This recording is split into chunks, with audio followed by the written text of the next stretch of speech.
Hi friends! Let's have a quick house tour on this modern bungalow here in Las Piñas. At nasa corner lot siya. Pasok na agad tayo para makita nyo ang interior ng iyong future house. Dito tayo daan sa pedestrian gate.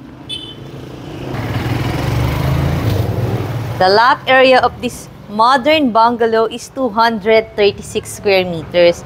Ang floor area about 200 kasi napansin nyo talagang naka-tiles na lahat. Pwede ka dito mag-park. Pwede rin dito sa pwede kang mag-park ng 2 to 3 cars. At fully covered double na rin to as your lanay just in case dun ka nag-park sa kabilang side. At kitang-kita natin dito ang iyong kitchen and dining and living area. Meron ka pa ritong pwede mong gawing daily kitchen or utility area kasi medyo malaki pa tong part na to. Talagang presko dito kasi wala na siyang cover. At ito ang iyong backyard. Nandyan na rin ang iyong helper's room. Ayan yung door na yan. Nakalock lang siya ngayon. Check natin ang iyong future house. Pasok tayo doon sa iyong main door. Let's go. Medyo malapit itong iyong house sa SM South Mall. Kung familiar ka dito sa South area. Meron ka dyang pocket garden. Ito yon. Talagang may cover ang ating porch. At ito na ang iyong main door. Pasok na tayo. Ayan, ang laki ng living and dining kitchen area. Napakaluwag. At the price is so reasonable. Pwede niyong i-check dyan sa description box below the video. At mapapansin niyo na goodbye itong ating bungalow dito sa Las Piñas. Ayan, meron kang mga outlet just in case maglalagay ka ng TV dito sa area na to. So, this is the living and this is your dining area. Parang nasa-separate siya ng mga ceiling, no? Ang taas ng iyong clearance sa iyong ceiling dito sa iyong bungalow. So, kahit bungalow, hindi mainit. Tapos, accessible din siya sa iyong lanay na doubled as your garage. Ito naman, pwede kang maglagay dito kahit mga 4 na high chair or stool. Ayan, dyan, kasyang-kasya. Kahit nga 5, pwede rin. And this is your kitchen. Open kitchen. Actually, nagpo-foster ang mga open floor plan ng family bonding lagi. Kasi dito pa lang sa iyong bungalow, kitang-kita mo ang nangyayari sa loob ng house. Nandiyan yung mga kids.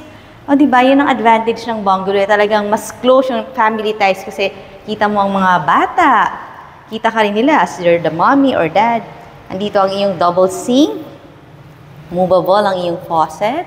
Tapos, meron ka ng 2-burner stove. Meron ka na ring range hood.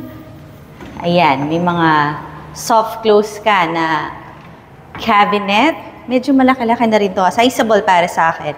At nandito na rin ang mga bedrooms. Unahin natin itong bedroom number 1. Pasok tayo.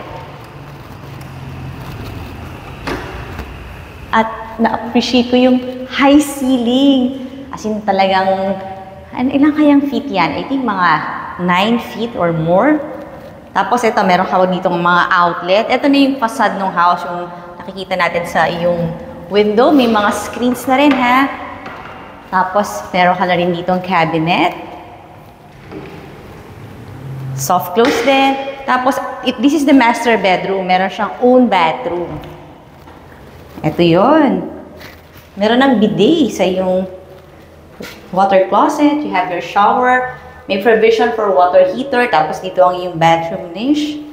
Bagay ang mga bungalow kung meron kang mga kids na maliliit. Yung mga tumatakbo pa. Para safe sila. Hindi nila kailangan umakyat sa hagdan. Hindi sila mahuhulog.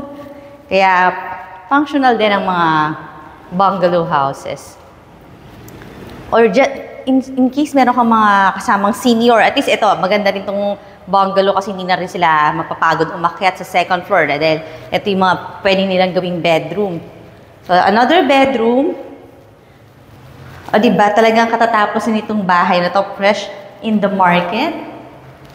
High ceiling din, pero mas high ceiling yung iyong master bedroom. Meron ka itong window na may screen. You have your almost floor to ceiling height cabinet na mga soft close. Tapos may malapit lang tong bathroom. Ito siya. So this is the common bathroom for that bedroom and the other bedroom. Yan, may provision for water heater. You have your shower. You have your, ayan, kompleto naman siya. So, dito, 4 na bedrooms ang iyong bungalow. 1, 2, 3, and the master bedroom. Tapos meron pa siyang helper's room, kaya ang total is 5 bedrooms. And may mga provision na rin for an AC, ito yung mga outlet niya. Tapos lahat meron ka ng mga cabinets. Mga modular type cabinets. Yung mga bedrooms, napansin ko, parang yung tiles niya, wood design. Tapos, ito na yung final bedroom. Ayan. Malaki rin naman. Actually, maganda nga ito sa mga small to medium-sized families. Halos kumpleto na itong bahay na to. May mga cabinets na. Okay din naman yung location dito sa Las Piñas. Kasi close lang sa South Mall. Balik tayo dun sa ating maluwag. Actually, maganda yung mga bahay kapag parang ganyan ang itsura, yung maaaliwalas. So, combined kitchen, dining, and living area.